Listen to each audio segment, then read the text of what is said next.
ஏன்னா நீங்க நிறைய என் கூட்டத்தில் பார்த்துருக்கீங்க, நான் பேசுறதெல்லாம் உங்களுக்கு பார்த்துருக்கீங்க.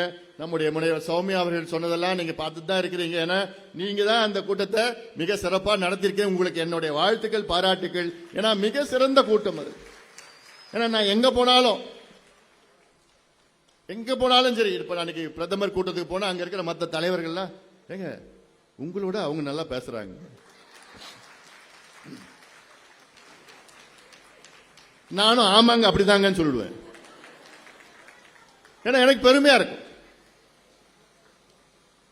ஏன்னா அவங்க உணர்வு பூர்வமா ஒன்னு எடுத்துட்டாங்கன்னா அவங்க உண்மையிலே அவங்க ஒன்னு கையில ஒன்னு பிரச்சனை எடுத்துட்டாங்கன்னா என்ன தூங்க விட மாட்டாங்க.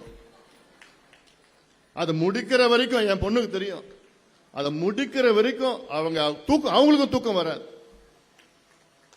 இந்த 108 நாள் நான் பார்த்தேன். நான் இவ்வளவு நாளா நான் பார்த்தேன். 108 நாள்ல அவங்களுக்கு ஏதோ ஒண்ணு உள்ள ஏதோ ஆவி ஏதோ போயிடுச்சு நினைக்கிறேன். 108 நாள்ல அப்ப ஒரு மேடையில் இருக்க எல்லாம் கை தட்டுறாங்க பாரு. ஏன்னா அவங்களுக்கு தெரியுது அவ்வளோ வேகமா. காலையில் 5 மணினா 5 மணிக்கு அங்க இருப்பாங்க. ராத்திரில இப்ப பார்த்தா வீட்டில் பார்த்தா ராத்திரில ஒரு 2 மணி 2:30 மணிக்கு தான் வருவாங்க. காலையில 6:30 மணிக்கெல்லாம் எங்கடா காணும். 6:30 மணிக்குன்னா ஒரு கல்யாணத்துக்கு.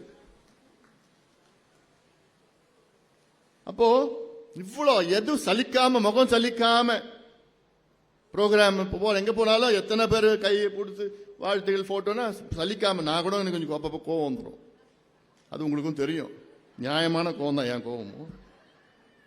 ஆனாலும் அவங்க எதுவுமே இல்லை. அதனால இப்ப என்ன யாரும் கூப்பிடுறது இல்லை, அவங்கள தான் கூப்பிட்டு போறேன். எனக்கு என்னன்னா என்னுடைய இவ்வளவு வேலை பலு இருக்கு. எனக்கு ஒரு பக்கம் வேலை பலு, இன்னொரு பக்கம்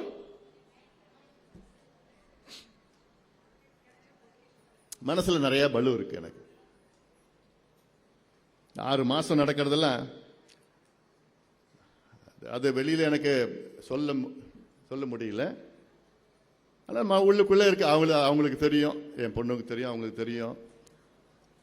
ஏன்னா இந்த நிலை, அதாவது ஏன்னா